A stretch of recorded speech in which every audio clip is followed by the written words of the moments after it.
পরিষ্কার থাকলে মনটাও কিন্তু ভালো থাকে। প্রতিদিনের ব্যস্ততায় অনেক সময় সব গুছিয়ে নেওয়া হয়ে ওঠে না, তাই আজ একটু সময় বের করে নিয়েছি ঘরটাকে সুন্দর করে গুছিয়ে নেব। তো চলো আজকের ব্লগটা দেখতে থাকো। Hello everyone, good morning. চলে এলাম নতুন একটি ব্লগ নিয়ে। আশা করি তোমরা সবাই খুব ভালো আছো, তো আমিও ভালো আছি। আমার নতুন আরও একটি ব্লগে তোমাদের অনেক অনেক স্বাগত, অনেক অনেক ভালোবাসা। আমি আগের দিন রাত্রেই ঠিক করেছি আজকে কি করব না করব। তার জন্য কিন্তু এই রান্নাঘরের থালা বাসন সমস্তটা আগের দিন রাত্রে আমি ধুয়ে রেখেছি। এখন শুধু সব কিছু একটু গুছিয়ে টুছিয়ে রাখছি। ঘুম থেকে উঠে চোখ মুখে জল না দিলে তো ঘুম যেতেই চায় না, তাই এই চোখে মুখে জল দিলাম। এদিকে দেখি মেয়ে এদিকে উকি মারছে, দেখো মেয়ের কাণ্ড।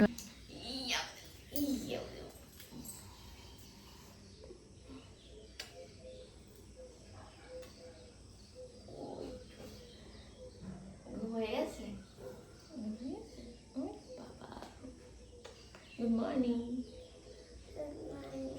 গুড মর্নিং বলো তো সবাইকে। Good morning.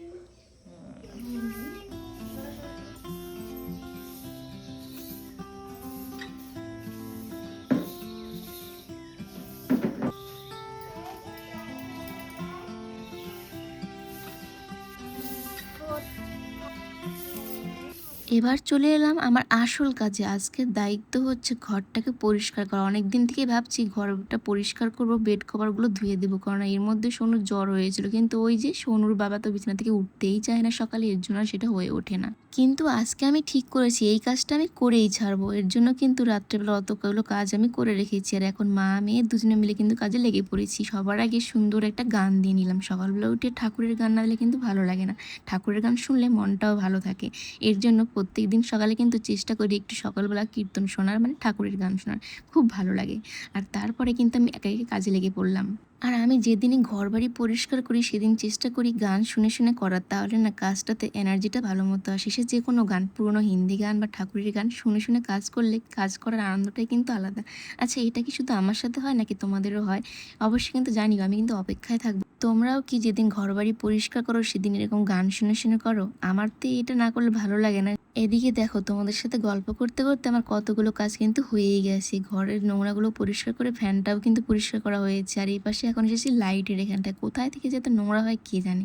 আর তবে হ্যাঁ, রাত দিন 24 ঘন্টা যে ফ্যান চলতে থাকে তার জন্য কিন্তু বাইরের থেকে নোংরা আসে ফ্যানের, সেগুলো সব জমে থাকে। তো সেটা প্রতিদিন পরিষ্কার করা তো সম্ভব হয় না, তবে মাঝে মধ্যে করাটা খুবই দরকার, না হলে ফ্যান চালু করলে সেই নোংরাগুলো কিন্তু চোখে মুখেই পড়ে।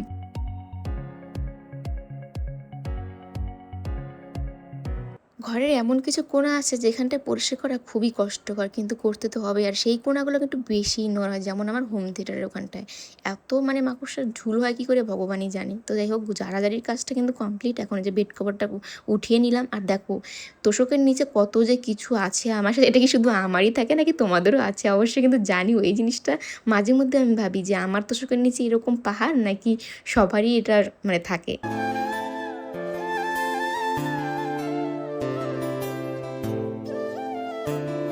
আর আমার এই একটা খাট, সে আর কি বলবো, এত ডিজাইনের, সত্যি এত ডিজাইন বলেই এতটা নোংরা হয়। আর এই খাটটা যখন কিনেছিল তখন তো আমি দেখিইনি, আমাকে না জানিয়ে কেনা হয়েছে। এর জন্য এতটা ডিজাইনওয়ালা খাট আমার ঘরে। আমাকে জানিয়ে কিনতে গেলে আমি এতটা ডিজাইনওয়ালা খাট মোটেও নিতাম না। এত ডিজাইন বলেই অনেক অসুবিধা, যেমন আমার খাটটা কিন্তু ফাটল ধরেছে অনেকটা।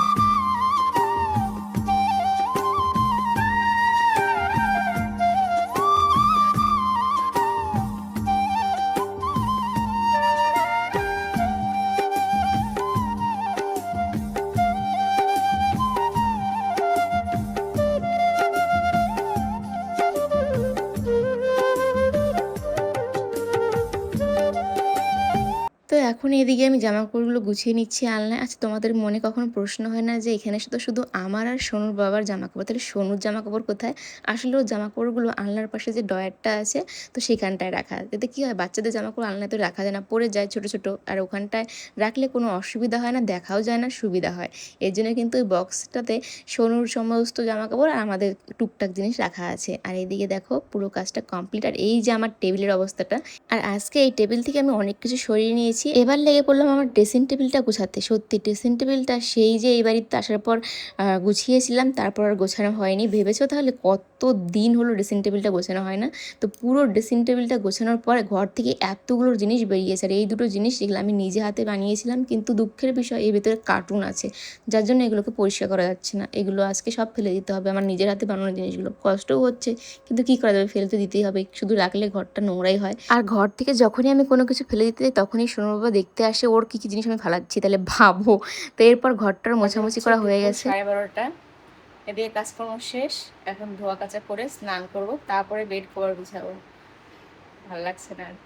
তো যদিও একদিক থেকে বেজে গেছি, রান্না বান্নার সময় বাবা করেছে, এটুকুনি একটা শান্তি। তো চলো তারপরে স্নান করে আসি।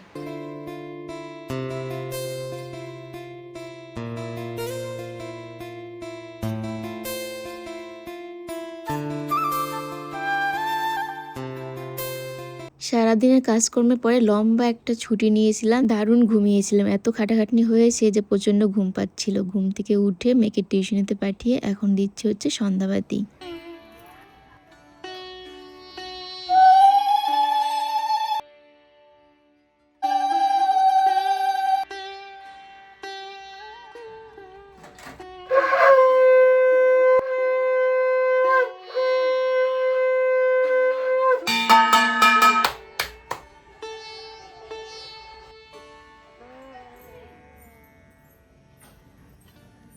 যখন ভিডিওটা এডিট করছিলাম তখন দেখছি আমার ড্রেসিং টেবিলটা গুছানোর পর তো সেটা করাই হয়নি ভিডিও। তো দেখো এখন কত সুন্দর লাগছে, তাই না বলো?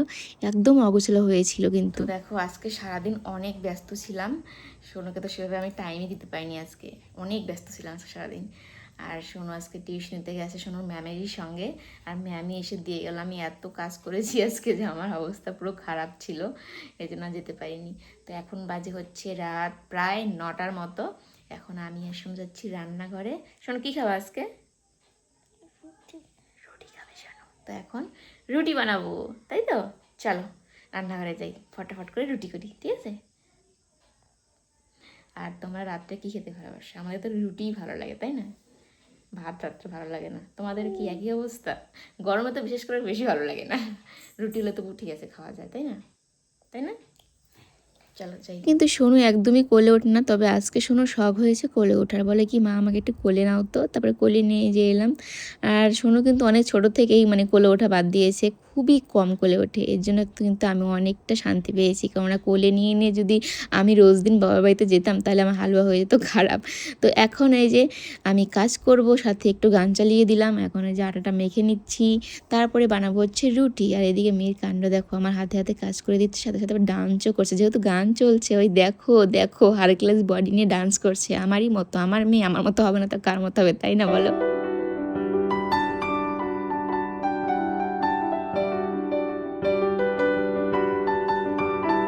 যেদিন ঘরবাড়ি পরিষ্কার করা হয় প্লাস ধোয়া কাচা করা হয় সেদিন কিন্তু আর রান্নাঘরে যেতে ইচ্ছে করে না। তবে একটা দিক দিয়ে আমি একটু রক্ষা পেয়েছি যে আজকে আমার বড় মাসি রান্নাবান্না করেছে দুপুরে। তবে রাত্রেরটা তো আর সেটা সম্ভব হবে না, কারণ ওর ডিউটি চলে গেছে। ভেবেছিলাম যে ভাত বসিয়ে দেবো, ভাত বসিয়ে দিলে তো অতটা কোনো চাপের বিষয় না, বসিয়ে দিয়ে বসে থাকতে পারবো। কিন্তু মেয়ে বললো রুটি খাবে, তাই ভাবলাম ঠিক আছে রুটিই বানিয়ে দিই। আসলে গরমের দিন বা ঠান্ডার দিন রাত্রেবেলা রুটি খেলে একটু বেশি ভালো লাগে। আবার অনেকেই আছে রুটি খেতে একদমই ভালোবাসে না, তবে আমরা তিনজনেই কিন্তু রুটি খেতে বেশ ভালোবাসি। এতে কিন্তু ভালোই হয়েছে। এক একজনের এক রকমের মত থাকলে খুবই অসুবিধা।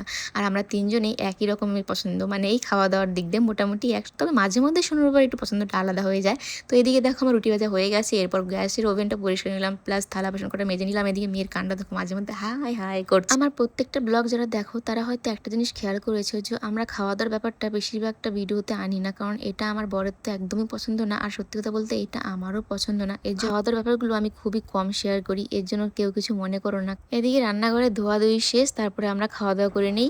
এরপরে চলে এলাম ঘরে। এদিকে দেখো মেয়ে আমার ওই দুটো মশারি লাগিয়েছে, এই দুটো পারছে না বলে আমার জন্য রেখেছে। সেই ছোট্ট ছুনু দেখতে দেখতে কতটা বড় হয়ে গেছে, এখন মশারিও লাগাতে পারে, মশারি গুজে দিতে পারে।